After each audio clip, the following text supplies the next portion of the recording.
Hi, I'm Jen Gaster from HR Heads and very excited to welcome a new speaker to our big interview series, Kirstie Loveridge. Kirstie, thank you for joining us. Kirstie is Senior Vice President of Human Resources at AEG Europe. You might know them better for their sports and entertainment venues. And in the UK, perhaps one of the biggest ones, Kirstie, I'm right in saying, is the O2 Arena. Absolutely. Yeah. Flagship site for us. Flagship site. There we go. So, Kirstie, I'm going to dive straight in and start with questions around leadership. And we've all gone through a hell of a 24 months with the pandemic. So, what are the leadership muscles that you feel you've built during the pandemic that you want to carry forward with you as we go through 2022? Yeah, I think, Jen, as you mentioned, it's probably been the most challenging time for being in people management, but also in our industry, in our sector. We were the first to close, the last to reopen. And I think, leadership muscles for me is always start from a position of care and empathy. And I think key decision making has probably been the strength of what's got us all through. So, it's never going to be perfect. I think sometimes HR professionals struggle with not being perfect. But I think, communicate, be honest, and, don't ever focus on the what ifs, I think have probably been the key things for me. Because you can run away with it, can't you? Yeah, absolutely. Absolutely. Good. Okay. And what were for you were the early influences that shaped you as a leader today? You obviously are a great leader. You've got a great team. Your reputation in the market's strong. So how did you get to that point? What was it that sort of led you down that path?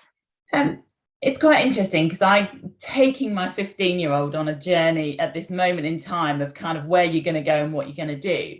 And he said to me, well, you always knew what you wanted to do. And I suppose I knew the industry and the sector that excited me first and foremost. And that was hospitality. So in its broadest strength, sort of hospitality in events. And I suppose, that was probably the greatest starting point that any 21-year-old straight out of uni could ever get into. And I think it taught me so much. And so a lot of my sort of where did I learn it from was there. I worked for some amazing leaders, some pretty ruthless leaders, but they taught me a lot. And I think it was the key for kind of success. You always knew where you stood, and that was a great trait to have. And I think people focus was always the success of that business. So, I always started from that position. And was it an ops exposure as well as human resources? Yeah, did you have that dual stand? Well, I kind of went into staffing. And that was, at the ripe old age of 21, being responsible for sort of 2,000 staff at Royal Ascot and the big sporting events.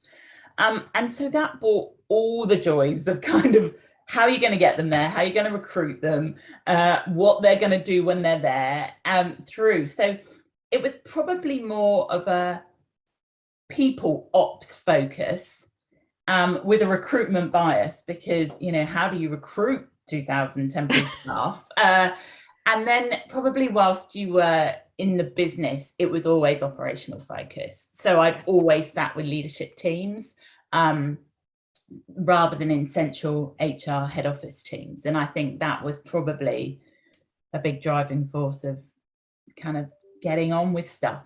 And, being in a position where you had to deliver and, you had to get stuff done. And it's managing the expectation, isn't it?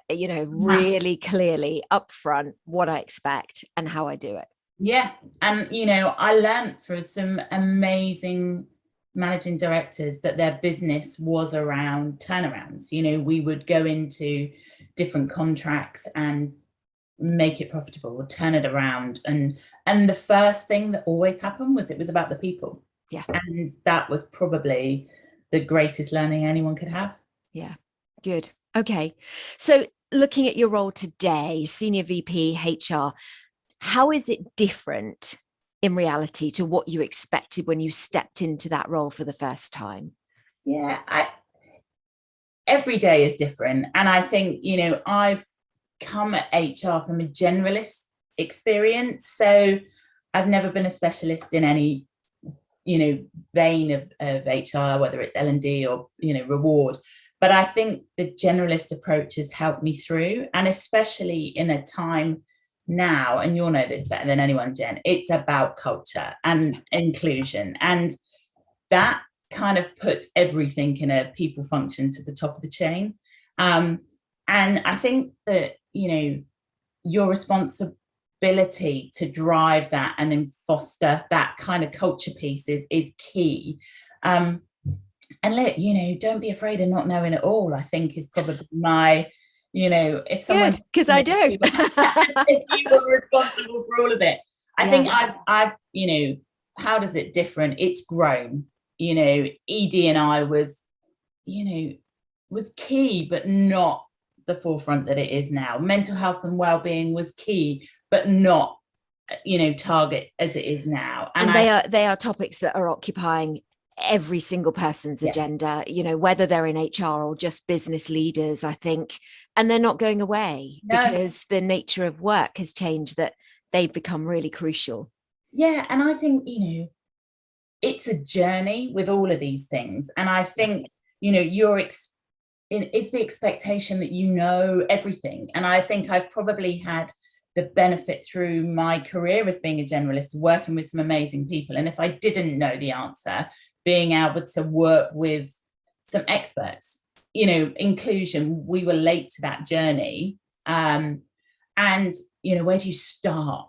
And I think there is no beginning, middle and end. It's a journey. And so to be able to work with some amazing people and kind of help me on that journey, be the authentic leader that you need to be when you're fronting these kind of topics, has been amazing. So that's, I think, probably the shift, if I'm honest, from like, you know, what it probably read on a JD to where it is now.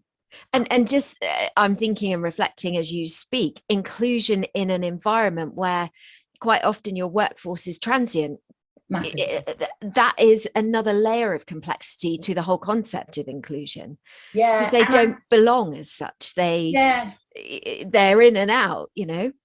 Absolutely. And I think, you know, for us, there's sort of two camps, if you want. But even in those sort of permanent versus transient staff, I think we have so many different personas. And that has been key for us in the last sort of 2 years. You know, this whole debate about hybrid working or not hybrid. And, you know, actually for us, people need to be in these venues. You know, that is their job. People need to be on the boats on the river for our Uber boats by Thames Clipper. That is their job, you know. And so it's not that, you know, and you hear it all the time, the one size doesn't fit all. And I think that is so relevant now, to probably what it used to be. Okay. You referred to culture there, and obviously that's a vein that goes through every organization. When you recruit into either your HR team or the wider sort of business team, what are the X factors that you therefore look for that mean there's alignment to that culture moving forwards? Yeah, I think, look, we work in a really exciting business, right? You know, and people like that. You know, what's not to like about being at an event at somewhere like the O2 or a big festival at Hyde Park in the summer? That itself provides a wow factor. And I think, you know, for us, it's about who can we work with to drive the best employee experience? And, you know, are they on that journey? You're going to join AEG, which is an entrepreneurial business. You know, there aren't as many processes and policies and kind of structures and grades and, you know, and actually it's near on a blank sheet of paper for most people that join. Leadership is the key thing. You know, it's an age-old thing, but people join people, and that's key. And we've got some amazing people in our organization, and I genuinely don't say that. I've been through 2 years of absolute pain and hell with these people, and they just never cease to amaze me. And I think that's the big attraction, you know, especially in today's world. People need to join an organization where they feel culture and inclusion, it's not just a word. They've got the choice. Yeah. And actually a big part of that is how much our teams and our people can take those people on a journey. Yeah. And be compelling with it. That's the key. Absolutely. Yeah. Absolutely. Okay. We're having lots of conversations, particularly end of last year coming into this year, about the use of data within the HR function. And perhaps historically over the past 5-10 years, it's not been data centric. Some businesses more than others, but we're definitely getting there. And I think the role of data within the HR field is like ED&I, it's coming to the fore. It's sitting on everyone's agendas this year. Can you share your thinking around how you use it, what your thoughts are around it generally? Yeah, look, I totally agree with what you've just said. I think,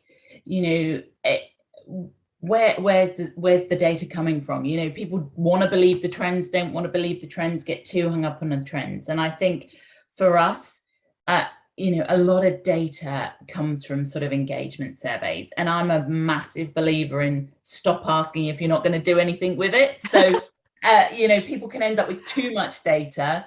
And then you just keep asking employees and they get to a point of like, hold on a minute, I've told you my views. So look, I think keep it simple. I think that's the key thing. What is it you're trying to measure? We have been extremely lucky that we have an amazing talent in our organization, that somebody who joined as an HR administrator who had a data bias. So we've grown and developed this individual. Okay. Don't be poaching her.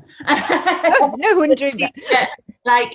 And she's the one now going, hold on a minute, what can we learn? What are the driving factors? And I think, it sounds a bit cheesy being Friday and, we went back to work on Tuesday, but we've been doing all our HR strat work this week. And it still goes about, let's not rip up what we started, but let's look back and go, do we pick it up again? Do we check if it's relevant? And what is our checkpoint against? It's actually against the data now. And I think that is so practical, but, work out what it is you're going to measure rather than be overwhelmed with it, and really keep it simple. And I think it's got to be there. It's got to be at the front. Engagement surveys are the obvious data sort of tool, aren't they, in terms of collection? But the number of people that I've spoken to that take it and then they go, yeah, we've read it, and then we've put it in the top drawer. And it's like, and it's about having time, isn't it? You can't do everything, but you're right. What's the point? It will only disengage if you don't do something with it, if you've asked for that opinion. Yeah. I mean, we last year we did our first global engagement survey, which probably everybody will be like, what? But actually, and we did it in January, right? So you imagine everybody remembers where we were last January. More than half of our workforce were furloughed, and we made a commitment of going out with an engagement survey. And there were people like, what are you doing? But actually it gave us the most beneficial data we've probably seen in years.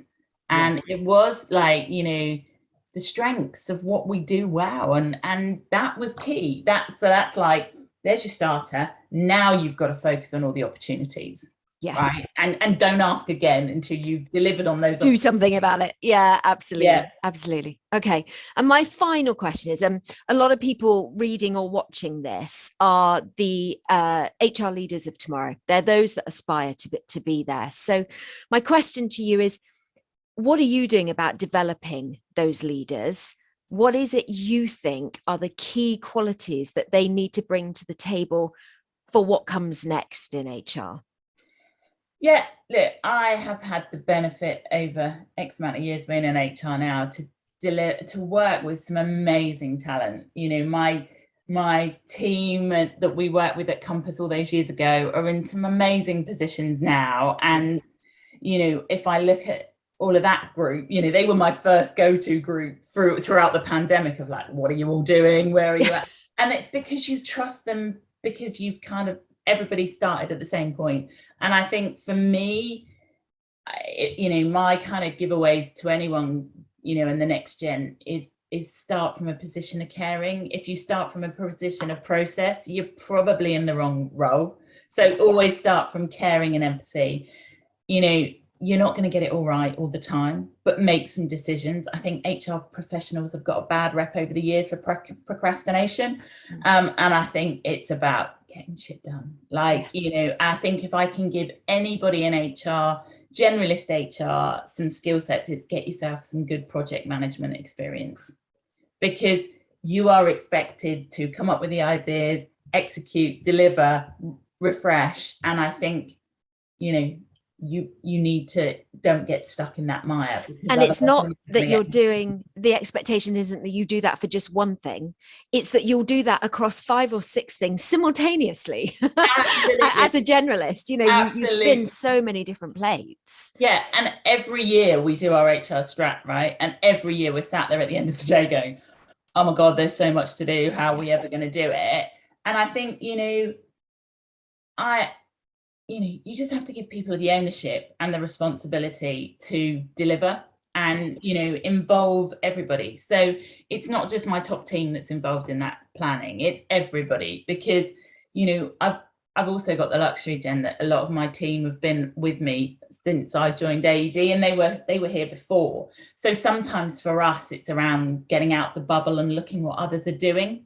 And I think never be afraid to go and ask another HR person what they're up to, sharing some best practice. It's not like you're going to nick their ideas, but I think, you know, that's really valuable for me. So, you know, going and understanding what others are doing, because, you know, otherwise you do get quite stuck in your ways. And, you know, but I think that, you know, that's the key for me. And it's just get into a role where you feel you can grow and develop, because the plethora of HR just continues to grow. And, you know, who'd have thought when I left uni, it was all going to be about inclusivity and ED&R. It was about employee relations, you know. Yeah, and keep me out of jail, that concept. Absolutely. And now it's, you know, the foundations, you know, for every HR department, my view is you've got to get your foundations of the house set. You know, you've got to get those things that people need to be paid, people need the right letters to the right addresses. That's 101. And it's only when you've got systems and processes that can do that you can kind of move on. Yeah, the luxury of it. Kirstie, your insight, as always, has been fabulous. So thank you so much for taking the time to join me today. I'm sure our readers will be thoroughly engaged with that. But as always, lovely to speak with you. Thanks, Jen.